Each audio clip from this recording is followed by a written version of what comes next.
Breaking news చూస్తున్నారు. బెంగళూరులో ఆంధ్రప్రదేశ్ మంత్రుల బృందం పర్యటిస్తోంది. కర్ణాటకలో మహిళల ఉచిత బస్సు ప్రయాణంపై అధ్యయనం చేస్తోంది ఆంధ్రప్రదేశ్ మంత్రుల బృందం. ఆ విజువల్స్ మీరు చూస్తున్నారు ఆర్టీవీ స్క్రీన్ మీద. ఏపీ రవాణా మంత్రి రామ్ ప్రసాద్ నేతృత్వంలో బెంగళూరులో పర్యటిస్తోంది ఆంధ్రప్రదేశ్ మంత్రి వర్గం. అవును, మంత్రి బృందం. ఆ విజువల్స్ మీరు చూస్తున్నారు.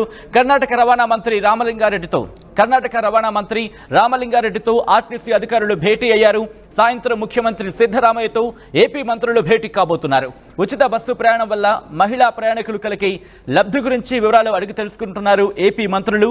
సంక్రాంతి తర్వాత ఆంధ్రప్రదేశ్లో అమల్లోకి రాబోతోంది ఉచిత బస్సు ప్రయాణం. గతంలో తెలంగాణ ముఖ్యమంత్రితోనూ భేటీ అయ్యారు ఏపీ మంత్రులు. ఈ నేపథ్యంలో ఇప్పుడు తెలంగాణ మంత్రులతో భేటీ అయిన తర్వాత కర్ణాటక మంత్రులతో భేటీ అవుతున్నారు. ఇన్ఫాక్ట్ కర్ణాటకలోని రవాణా మంత్రితో భేటీ అయ్యారు ఆంధ్రప్రదేశ్ మంత్రుల బృందం. ఆ విజువల్స్ మీరు చూస్తున్నారు. బెంగళూరులో పర్యటిస్తోంది ఆంధ్రప్రదేశ్ మంత్రుల బృందం. మరి ముఖ్యంగా ఏపీ రవాణా మంత్రి ఆ బృందాన్ని లీడ్ చేస్తున్నారు. విజువల్స్ మీరు చూస్తున్నారు. సాధ్యాసాధ్యాలేంటి, దానివల్ల కలిగే లాభాలేంటి, నష్టాలేంటి, అట్ ద సేమ్ టైం ఎటువంటి ఇబ్బందులు ఎదుర్కొనే సిచ్యువేషన్స్ వస్తుంటాయి, వాటిని ఎలా ఓవర్కమ్ చేయాలి, వాటన్నిటికీ సంబంధించి కర్ణాటక నుంచి కూడా ఇన్పుట్స్ తీసుకుంటున్నారు. ఎటువంటి ఎగ్జిక్యూషన్ ఉండాలి, అమలులో ఎటువంటి జాగ్రత్తలు తీసుకోవాలి, దాంతోపాటు సాధ్యాసాధ్యాలేంటి, ఇవన్నీ కూడా వాళ్ళు అక్కడ రవాణా మంత్రిని అడిగి తెలుసుకుంటున్న విజువల్స్ మీరు చూస్తున్నారు. మంత్రులు రామ్ ప్రసాద్, అలాగే హోంమంత్రి అనిత, అలాగే మిగతా మంత్రివర్గం కూడా మీరు చూడొచ్చు. మా ప్రతినిధి కృష్ణమోహన్ అప్డేట్స్ అందించేందుకు సిద్ధంగా ఉన్నారు. కృష్ణమోహన్, రవాణా మంత్రి రామ్ ప్రసాద్ నేతృత్వంలో ఆంధ్రప్రదేశ్ మంత్రులు ఇటు కర్ణాటక వెళ్లారు. కర్ణాటకలోని ముఖ్యమంత్రులు కూడా కలవబోతున్నారు. మరి ముఖ్యంగా ఉచిత బస్సు ప్రయాణానికి సంబంధించి తెలుసుకోబోతున్నట్టుగా తెలుస్తోంది. ఇంకా ఎటువంటి డెవలప్మెంట్ చోటు చేసుకునే అవకాశం ఉంది? ఎప్పటికల్లా దీనికి సంబంధించి క్లారిటీ రాబోతోంది?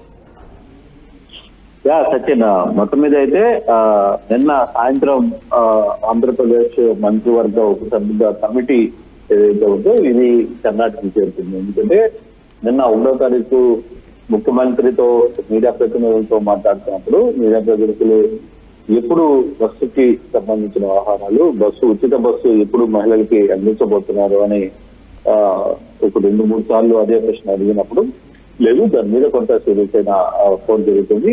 ఈ రోజు సాయంత్రానికి రేపటికి సబ్ కమిటీ కూడా దానిలోకి వెళ్ళబోతుంది. కొంత సజ్జాలు ఏంటి, దానివల్ల ఎంతవరకు ప్రభుత్వం మీద భారం పడుతుంది అనే అంశాల మీద అధ్యయనం చేయడానికి కమిటీని కూడా పొందిస్తున్నామని చెప్పారు.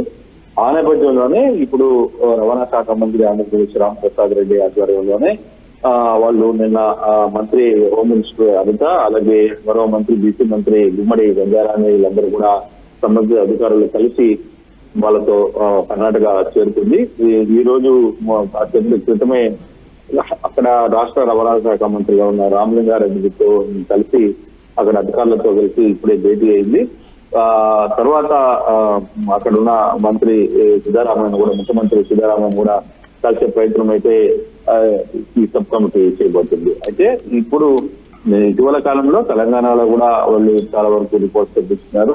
తెలంగాణ కూడా మంత్రులు వెళ్ళి అక్కడ పరిస్థితులు ఏంటో తెలుసుకునే ప్రయత్నం కూడా మొన్న రవాణా శాఖ మంత్రి చేశారు. కానీ ఇప్పుడు కర్ణాటకలో కూడా సక్సెస్ఫుల్ గా అది రన్ అవుతున్న నేపథ్యంలో ఎంత భారం పడుతుంది, ఏ విధంగా దాన్ని అమలు చేస్తున్నారు, మహిళలకు ఏ కోటాలో సీట్లు ఇస్తున్నారు, ఆ పరిధి ఎంత వరకు ఉంది, అంటే పూర్తిగా సీట్లు అన్ని బస్సులు ఇస్తామా, కేవలం బెంగళూరు సిటీలోనే ఉచితమా, ఒక రేడియస్ ఎన్ని కిలోమీటర్ రేడియస్ వరకు ఉచితం వస్తే బాగుంటుంది అనే అంశాలు, తదితర అంశాల మీద అధికారులతో సిద్ధంగా భేటీ అయితే జరుగుతుంది. అయితే ఇది అమలు ఎప్పుడు వస్తుంది అనే అంశం మీద మాట్లాడినప్పుడు ఉగాది నుంచి వచ్చే అవకాశం ఉందా అని కూడా ముఖ్యమంత్రితో మాట్లాడినప్పుడు అది ఇంకా ఏది త్వరగా వీలవుతే, ఏది సూపర్ సిక్స్ లో మనం ఇవ్వగలమో దాన్ని బేస్ చేసుకుని ముందుగా వెళ్ళే ఒక ప్రయత్నం అయితే చేస్తున్నాను. ఈ లోపల అమ్మఒడి ఇంపార్టెంటా లేదు బస్సు ఇంపార్టెంటా అనే దాని మీద కూడా కొంత చర్చ అయితే జరుగుతున్నాను. అయితే నిన్న అమ్మఒడికి సంబంధించిన పథకంలో అది నెక్స్ట్ ఇయర్ నుంచి ఫాలో అవుతాము, అంటే ఈ జూన్ లో ఇవ్వాల్సిన అమ్మఒడి రాదు అని చెప్పిన నేపథ్యంలో మరో ఏడాది నుంచి నెక్స్ట్ ఏడాది అంటే 2026-27కి సంబంధించిన అంశానికి సంబంధించి పిల్లలకి అమ్మఒడి పథకం వర్తింపు చేసే పరిస్థితి ఉండవచ్చు అనేది కానీ ఇంట్రెస్టింగ్ గా కృష్ణమోహన్, ఎందుకంటే ఈ మహిళా ఉచిత బస్సు ప్రయాణానికి సంబంధించి ఇటు తెలంగాణలోని ఇంప్లిమెంటేషన్ జరిగిన తర్వాత ఒక్కసారిగా ప్రయాణికుల సంఖ్య పెరిగింది. దానికి తగ్గట్టుగా కొత్త బస్సులను కూడా తీసుకురావాల్సి వచ్చింది. దాంతోపాటు డీలక్స్ బస్సులను కూడా ప్రవేశపెట్టాల్సి వచ్చింది. మరి ముఖ్యంగా కొన్నిట్లయితే మాత్రం పాసులు కూడా చెల్లని సిచ్యువేషన్ చూస్తున్నాం తెలంగాణకు సంబంధించి. అటువంటి సిచ్యువేషన్ ఉంది అంటే దానికి కూడా ఒక ప్రత్యేకమైన పాస్తో ముందుకు వెళ్లాల్సిన సిచ్యువేషన్ కనిపిస్తోంది. సో ఈ నేపథ్యంలో ఇటువంటి సాధ్యాసాధ్యాలను కూడా గమనించడం జరుగుతోంది. ఎందుకంటే రద్దీ సమయాల్లో మరింత రద్దీ పెరిగితే కనుక బస్సులు కిక్కిరిసిపోయే అవకాశం ఉంటుంది. సో ఇవన్నీ కూడా ప్రస్తుతం ఈ సాధ్యాసాధ్యాలను కర్ణాటకతో కూడా కంపేర్ చేసుకుని, కర్ణాటక తెలంగాణ ఈ రెండుతో కంపేర్ చేసుకుని ఎగ్జిక్యూషన్కి కంక్లూషన్కి వచ్చే ప్రయత్నంలో భాగంగానే ఈ అడుగు చూడాలి ఈరోజు. అంటే బేసిక్ ఇక్కడ ఒక ఇంట్రెస్టింగ్ థింగ్ మీరు అర్థం చేసుకోవాలి. కాంగ్రెస్ రెండు ప్రాంతాలు, కర్ణాటకలో కాంగ్రెస్ ఫలిస్తోంది, మరోవైపు తెలంగాణలో కాంగ్రెస్ ఫలిస్తోంది. కాంగ్రెస్ ప్రభుత్వాలు అమలు చేస్తున్న సంక్షేమ పథకాన్ని చూడడానికి ఇక్కడ తెలుగుదేశం నుంచి మంత్రులు వెళ్ళారు. అంటే కాంగ్రెస్ కి తెలుగుదేశానికి ఎక్కడ పసుకోదు. అటువంటిది ఒక్కసారి మాత్రం 2019లో ఎలక్షన్స్ లో కాంగ్రెస్ తో కలిసి ఇవ్వడానికి ప్రయత్నించారు, అక్కడ దెబ్బతిన్నారు. ఆ తర్వాత మళ్ళీ వాళ్ళతో కట్టయింది. కూటమి ప్రభుత్వం బీజేపీతో కలిసి కూటమి ప్రభుత్వాన్ని ఏర్పాటు చేసింది. అంటే తెలుగుదేశం కాంగ్రెస్ వ్యతిరేక పునాదుల మీద తెలుగుదేశం పార్టీ అనేది పుట్టింది. కానీ ఈ రోజు అదే కాంగ్రెస్ పాలిత రెండు రాష్ట్రాలు, తెలంగాణ కావచ్చు, కర్ణాటక కావచ్చు, ఆ రెండు రాష్ట్రాలకి ఇక్కడి నుంచి తెలుగుదేశం మంత్రులు వెళ్ళి అక్కడ వాళ్ళు ఏ విధంగా వర్కౌట్ చేస్తున్నారు ఏంటి అనేది చర్చించడానికి ఒక ప్రధానమైన అంశం. ఈ రాజకీయాల్లో కూడా ఒకసారి మర్చిపోకూడదు అంశం. సో అయితే ఇప్పుడు ఎంత బర్డన్ పడుతుంది అది బహుశా ఆంధ్రప్రదేశ్ నుంచి అధికారులు దాదాపుగా సంవత్సరానికి ఎలా లేదనుకున్నా 5,000 కోట్ల వరకు బర్డన్ పడే పరిస్థితి ఉంటుంది అనేది ప్రధానంగా చెప్తున్నారు. మరోవైపు అమలు చేయడంలో అంటే తెలంగాణలో ప్రజల కంటే కూడా జనాభా నిష్పత్తిలో ఆంధ్రాలో నిష్పత్తి ఎక్కువగా ఉంది కాబట్టి బర్డన్ ఎక్కువ అయ్యే అవకాశం ఉంది. ఇక్కడ బస్సుల్ని ఏ బస్సుల్ని వరకు అనుమతించాలి అంటే లగ్జరీ బస్సుల దాకా ఫ్రీ బస్సులు పెడతారా, లేదు సాధారణ బస్సుల్లోనే ఈ ఉచిత బస్సు ఉంటుందా అనే చాలా యాంగిల్స్ లో దీనికి సంబంధించి పూర్తిగా ఎంక్వైరీ చేసే పరిస్థితి అయితే చేస్తున్నారు.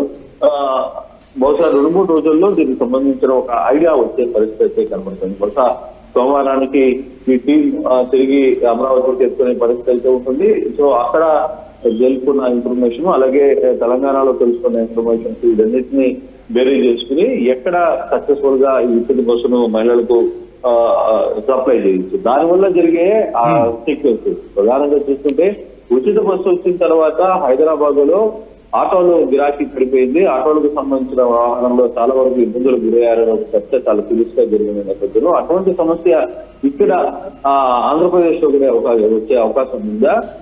ఆటోలు బస్సులు ఫ్రీగా వెళ్ళడం వల్ల మహిళలందరూ ఆ బస్సుల్లోనే వెళ్ళిపోతుంటే సో ఇప్పుడు ఆటోలు కానీ ఇంట్రెస్టింగ్ ఒక మంచి ఇంట్రెస్టింగ్ పాయింట్ మీరు రైజ్ చేశారు కృష్ణ. ఎందుకంటే సంబంధించి కొంత చర్చ జరిగే పరిస్థితి అయితే కనబడుతుంది. చూడాలి చర్చ ఏ విధంగా ముందుకు వెళ్ళబోతుంది ప్రభుత్వం అనే దాని మీద. కర్ణాటక నుంచి మంత్రులు వచ్చిన తర్వాత మాత్రమే దీనికి సంబంధించి కర్ణాటకలో ఏ విధంగా అక్కడ వర్కౌట్ చేస్తున్నా కూడా తెలుసుకోవాల్సిన పరిస్థితి. ఇంట్రెస్టింగ్ ఒక మంచి పాయింట్ మీరు రేస్ చేయడం జరిగింది. ఎందుకంటే కనుక ఇక్కడ బస్సెస్ కి తెలంగాణలో మరి ముఖ్యంగా హైదరాబాద్ లాంటి ప్రాంతాల్లో ఒకవేళ బస్సెస్ కి సంబంధించిన రద్దీ అయితే కనుక మెట్రో లాంటి ఆల్టర్నేటివ్ ఆప్షన్స్ ఉన్నాయి, లేకపోతే ట్రైన్ కి సంబంధించి మాట్లాడుకుంటున్న సందర్భం. సో అటువంటి సినారియోలు ప్రస్తుతం అటువంటి ఆల్టర్నేటివ్ సంబంధించి కూడా ప్లాన్ చేసే ఆలోచన చేస్తోందా, లేకపోతే మీరు అన్నట్టుగా రద్దీని మేనేజ్ చేసే అంశానికి సంబంధించి? రెండోది, ఇప్పుడు ఈ వచ్చిన ఇన్పుట్స్కి సంబంధించి మళ్ళీ మంత్రివర్గంతో పాటు రవాణా శాఖ అధికారులు కూర్చొని ఒక నివేదిక ఏర్పరచుకొని ఆ నివేదికను పూర్తి స్థాయిలో క్లారిటీ తెచ్చుకున్న తర్వాత ముఖ్యమంత్రి దగ్గరికి వెళ్ళే అవకాశం కనిపిస్తోందా? ఎటువంటి చర్చ జరుగుతోంది? బేసిక్ గా దీంట్లో 2 అంశాలు చూడాలి. ఎంత బటన్ పడుతుంది రాష్ట్రానికి దీనివల్ల బటన్. ఇప్పుడున్న మన పరిస్థితుల్లో అమరావతి నిర్మాణం ప్రధానంగా తీసుకుంటే దానికి ఇప్పుడే మనము ప్రైవేట్ బ్యాంకుల దగ్గర నుంచి దాదాపుగా 15,000 కోట్ల రూపాయలు అప్పులు తీసుకున్నాం. ఇంకో బ్యాంకు దగ్గర నుంచి 5,000 కోట్ల రూపాయలు అప్పులు తీసుకున్నాం. దాదాపుగా 27 ఇన్ని వేల కోట్ల రూపాయల డబ్బులు ఇప్పుడు అప్పుల్లో తీసుకుని టెండర్లు పిలవాల్సిన పరిస్థితి వచ్చింది. ఇంకా జీతాలకు సంబంధించి కూడా నేను ముఖ్యమంత్రి చాలా క్లియర్ గా చెప్పారు. 1వ తారీఖు వరకు కూడా మనం జీతాలు వేయాల్సిన పరిస్థితి ఉంది. మరోసారి కేంద్రం నుంచి 5,000 కోట్ల రూపాయల డబ్బులు వస్తే కానీ జీతాలు ఇవ్వలేని పరిస్థితి ఉన్న పరిస్థితుల్లో ఎక్కడ ఎటువంటి యాంగిల్స్ లో బడ్జెట్ ఏ విధంగా పడుతుంది ప్రభుత్వంలో ఇప్పుడే గాడిన పడ్డ ప్రభుత్వం గతంలో 2019 నుంచి 2024 ఆర్థిక వ్యవస్థ చిన్నదనం అయింది. దాంట్లో నుంచి గాడిని బట్టే ప్రయత్నం ఇప్పుడు ప్రభుత్వం చేస్తుంది. ఇప్పుడిప్పుడే ఓట్లకు సంబంధించిన వ్యవహారాలు కావచ్చు, కొన్ని అభివృద్ధి కార్యక్రమాలని స్టార్ట్ చేసాం. అటువంటి పరిస్థితులు వాటి మీద కొంత పెట్టుబడి పెట్టాల్సిన పరిస్థితి వస్తుంది. వచ్చిన ఆదాయాలు ఎక్కడికక్కడ అంటే లిక్కర్ ద్వారా వచ్చిన ఆదాయాలు కావచ్చు, లేకపోతే ఇసుక నుంచి వచ్చే అతి తక్కువ ఆదాయం కావచ్చు, వీటన్నిటికి సంబంధించి కూడా ఎక్కడికక్కడ ప్రభుత్వానికి సంబంధించిన సంక్షేమానం కోసమే మనం ఉపయోగించే ప్రయత్నం చేస్తున్నప్పుడు ప్రజలు కూడా అర్థం చేసుకోవాలి. ప్రజలకు సంబంధించి కూడా ఎక్కువ మా మీద ఓవర్ ఎక్స్పెక్టేషన్స్ ఎక్కువగా కనపడుతున్నాయి. ఒకవైపు ఒత్తిడి కూడా ఉంది అనేది ముఖ్యమంత్రి క్లియర్ గా మాట్లాడారు. సో దానికి బట్టి అర్థమవుతుంది ఏంటంటే బడ్జెట్ ఏంటి, ఎంతవరకు బడ్జెట్ పడుతుంది. ప్రతి సంవత్సరంలోనే సూపర్ 6 లో అంశాలన్నీ కూడా ఇచ్చేయాలంటే అది వీలయ్యే పరిస్థితి కాదు అనేది ఆయన ఇండైరెక్ట్ గా ఒప్పుకున్నప్పటికీ కూడా మరోవైపు వస్తున్న పరిస్థితుల్లో ఎంతవరకు వర్కౌట్ చేయగలరు. ఒకవేళ బడ్జెట్ ని ఒకవేళ ఆర్టీసీ బస్సులు ఉచిత బస్సులు ఇవ్వాలి అని అనుకున్నప్పుడు మహిళలకు ఎంతవరకు పాఠం పడుతుంది. తద్వారా అది ఇస్తే బెటరా, ఉచిత బస్సు కోరుకుంటుందా, లేదు తల్లికి వందనం ఏదైతే కృష్ణవిష్ ప్రోగ్రామ్ గతంలో జగన్మోహన్ రెడ్డి చేశారో అదే దాని మీద తల్లికి వందనం అని వీళ్ళు ప్రతి బిడ్డకు 15,000 రూపాయలు ఇస్తామని చెప్పి చెప్పిన నేపథ్యంలో సో ఏది ఇంపార్టెంట్ అనే దాని మీద బడ్జెట్ దాని మీద కూడా చూస్తున్నారు. అంతే కొంత చర్చ అయితే జరుగుతుంది.